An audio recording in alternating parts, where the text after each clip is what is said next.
Raj Bhavan road వర్షం పడిన ప్రతిసారి లేక్ వ్యూ గెస్ట్ హౌస్ ముందు నీళ్లు నిలిచిపోవడము, ఓక్షే తెంక్లేవ్ కుత్బుల్లాపూర్లో ఉండేటువంటి ప్రాంతము, చింతల్కుంట నిన్న కూడా చాలా వరకు ఇబ్బందికరమైన పరిస్థితి వచ్చినాయి. ఇట్లా పంజాగుట్ట జంక్షన్ కావచ్చు, ఖైరతాబాద్ జంక్షన్ కావచ్చు, ఇట్లా ఈ ప్రాంతాల్లో ఎక్కువ నీళ్లు ఎందుకు వెలుస్తున్నాయి సార్?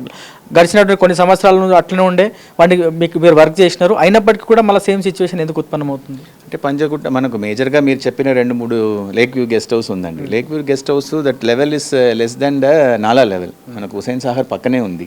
హుసేన్ సాగర్కు మనకు వెళ్తున్న నాలా వెళ్తుంది. నాలా లెవెల్కైనా మరి చాలా కింద ఉంది. సో డైరెక్ట్గా అది గ్రావిటీలో వెళ్ళదు, మనం పంప్ చేసి దాంట్లో పెట్టాల్సిందే. సో మనం పంప్ చేసే కెపాసిటీకి ఎక్కువ వాటర్ వచ్చేటప్పుడు ఆ టైం వరకు అది నుంచి ఉంటుంది. So that we are we are putting more pumps and again pumping it. ఓక్షిత్ ఎన్క్లేవ్ అగైన్ మనకు ఆ కాలనీ గురించి అందరికీ తెలుసు. 2-3 ఇయర్స్ నుంచి వాళ్ళు సఫర్ అవుతున్నారు ఆ కాలనీలో. దానికోసం ప్రత్యేకంగా నేనే అక్కడ వెళ్ళాను. అప్పుడు ఉన్న ప్రజాప్రతినిధులు అందరం కలుపుకుని వెళ్ళి చూసి వచ్చాము. ఆల్రెడీ దానికి 12 crores వరకు శాంక్షన్ కూడా ఇచ్చాము. ఎలక్షన్కు ముందు ఆ పని కూడా ఆల్రెడీ స్టార్ట్ అయినాయి. Work is still going on. So అక్కడ ఉన్న ప్రజలు సహకరిస్తే బిఫోర్ మాన్సూన్ కూడా మేము క్లోజ్ చేస్తాం. బట్ అక్కడ లోకల్ వాళ్ళు ఒక్కొక్క స్ట్రీట్ వాళ్ళ మధ్యలో తగాదు పెట్టుకుని మేము పనికి వెళ్ళేటప్పుడు ప్రతిసారి ఆపుతున్నారు. మళ్ళీ మేము వెళ్ళి వాళ్ళకి సంజాయించి మన పని మొదలు పెట్టడం అవన్నీ జరుగుతున్నాయి. ఇఫ్ ద లోకల్ పీపుల్ మనకు సహకరిస్తే విత్ ఇన్ దిస్ మాన్సూన్కి అది భవిష్యత్ టెంపరీలో మనకు ప్రాబ్లం లేకుండా మనం చూసుకోవచ్చు. చింతల్కుంట అది ఏంటంటే మనకు నేషనల్ హైవేస్ వాళ్ళ రోడ్, అది జిహెచ్ఎంసీది కాదు. బట్ వాళ్ళు ఏం చేశారంటే ఆ రోడ్డు వాళ్ళు మళ్ళీ ఒక సీసీ రోడ్డు ప్యాచ్ చేసుకున్నారు.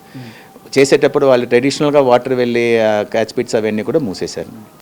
దానివల్ల మొదటి రోజు వర్షానికి మనకు ఇబ్బంది అయింది.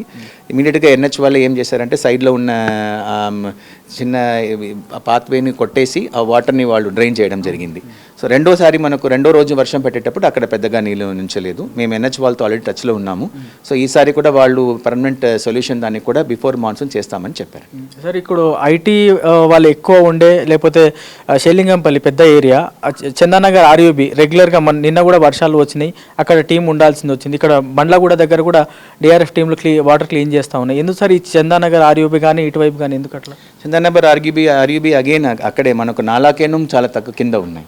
సో ఎవ్రీ టైం మనం we have to pump it and set it.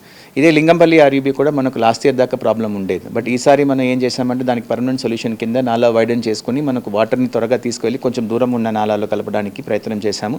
అది చాలా వరకు సక్సెస్ అయినాయి. మనకు మేజర్గా షెల్లింగంపల్లిలో ఉన్న బయోడైవర్సిటీ జంక్షన్ దగ్గర మనకు కొద్దిగా ఆగుతున్నాయి. సో దానికి కూడా ఆల్రెడీ ప్రణాళిక తయారు చేసుకున్నాం. పక్కనే మనకు బయోడైవర్సిటీ పార్క్ ఉంది, దాంట్లో కొంచెం హోల్డింగ్ ఏరియా పెట్టేసి కొంచెం నాలా వైడెన్ చేసి డైరెక్ట్గా దాని పక్కన ఉన్న కాజగూడ చెరువుకి ఎట్లా తీసుకెళ్లాలన్న ప్రణాళిక మేము తయారు చేసుకున్నాం. సో అది ప్రకారం ఈ మాన్సూన్కు ముందే ఆ పని కూడా మనకు మేజర్గా కంప్లీట్ చేసుకొని తీసుకెళ్ళడానికి ప్రయత్నం చేస్తాం. డిఎల్ఎఫ్ దగ్గర కొన్ని ప్రాబ్లం వచ్చినాయి. సో డిఎల్ఎఫ్ దగ్గర వెళ్ళి అక్కడ పైనుంచి వస్తున్న నీళ్ళని ఎట్లా చేయాలని చూసుకుంటాం.